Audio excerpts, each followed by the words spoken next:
What do you do when there's fighting at work amongst the family? And I don't mean your family as in family members alone, related by blood. I mean everybody at your company acts as a mom, a dad, a big brother, big sister, and you can have this infighting, especially if things don't go on, to defend what is going on at your company. And that is very common as I travel around to different companies. It was common in my own company where we literally were a brother, two older brothers, three brothers actually, and then a dad, multi-generational, and my nephew came into business. These things get really complicated and can be real sources of problems. So I have 10 tips for you that I know are pretty good things that you can count on to make it work better at your own company. Number one is having an organizational chart. And what I'm speaking to is the boxes it takes to run your company, not the fancy titles.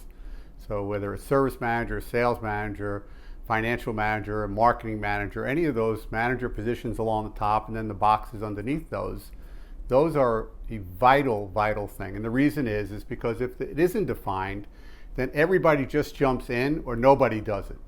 They're both bad scenarios. And especially true when this infighting takes place. Again, related or not related by blood, these things will cause an issue for you. So we have to get them handled by what boxes it takes to run our company, step one. Step two is to define what goes on in writing in each of those boxes. So we need to have some objective language as to how do you step up and fill that box. Or otherwise, people kind of point fingers at each other about what you are or what you're not doing. And that happens in all families, especially work families.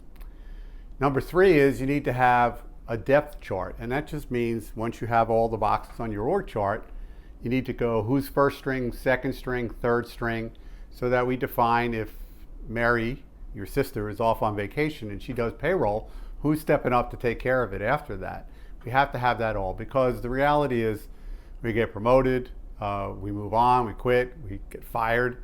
Unfortunately, some people die and that's a problem. So you have to be prepared to stop this infighting from being able to take hold at your company. So a depth chart is really important along the way. The other thing is for good family businesses, or actually any business, is to have a succession plan in writing as to how does the next generation or the next set of owners come and take over at the company. Again, if there's nothing defined, there's this bickering underneath the surface that's going on, and that can destroy your company from within. So we need to make clear as to how does this company, talk about longevity, it's also a great thing for the people at the company to know that there is this next wave, because they look at you or they look at me and you think you're getting older and they don't know what's going to happen next. Uncertainty is never something you want at your company. Somebody has to have the final call. And what I mean by that is if you have multiple family members at the top, we can't all be having our hands on the wheel and all of us trying to drive the car, company car, at the same time. There has to be somebody that's in control of the wheel itself.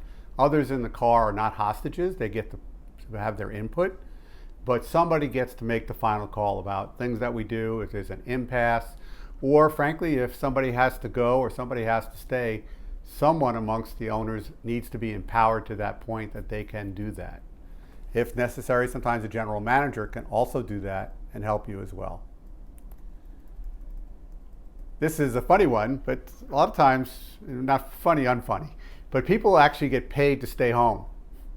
And what I mean by that is if you have a family member or somebody that you can't just outright fire, there are companies I've worked with where they pay them to stay home and not participate at work. And here's what the analogy would be is, if you're in the boat with me, you need to be helping me row in the same direction. At the very least, don't row at all. But here's what you can't do. You can't be in the boat and row against us. And so that is a time when it gets that bad. We will pay some people to stay home. The other thing I like to talk about is you need to grow the business. Because if you think about it as a square and you keep on dividing it generation after generation, it keeps getting smaller and smaller. And that's going to cause a feeling of lack, and people are going to be fighting over the last scraps. So the bigger you grow the pie, which is your company, the more people can feel that there's a chance to go and grow and stay with the company. So growth is a really big part of that. The other thing is, when we talked about the org chart and the boxes and what goes on, you need to have key metrics for each of those boxes on the org chart. So what is the objective things as to you would judge me as a family member or management member that I am either doing a good job or I'm falling down, not on opinion, but based on what is objective facts. So my sales, if I'm the service manager, how well are the sales going? How many callbacks are going? These are key metrics that make a real big difference. When push comes to shove and the family can't get along and you've tried your best and you used a lot of other tactics, you need to already have an arbitration process in place. And what I mean by that is agreeing to go to a third-party arbitrator, as a good example, where they would be objective from the day-to-day operation to be able to come in and help you make a good, sound, unemotional decision based on facts and try to get to a resolution before we have to trigger other things. The last piece of this is you need to have a buy-sell in writing.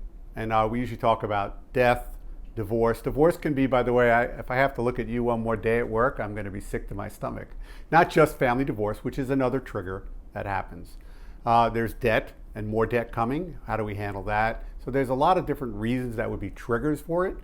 But having a buy-sell that is constantly updated really helps to smooth out this friction that lies beneath the surface.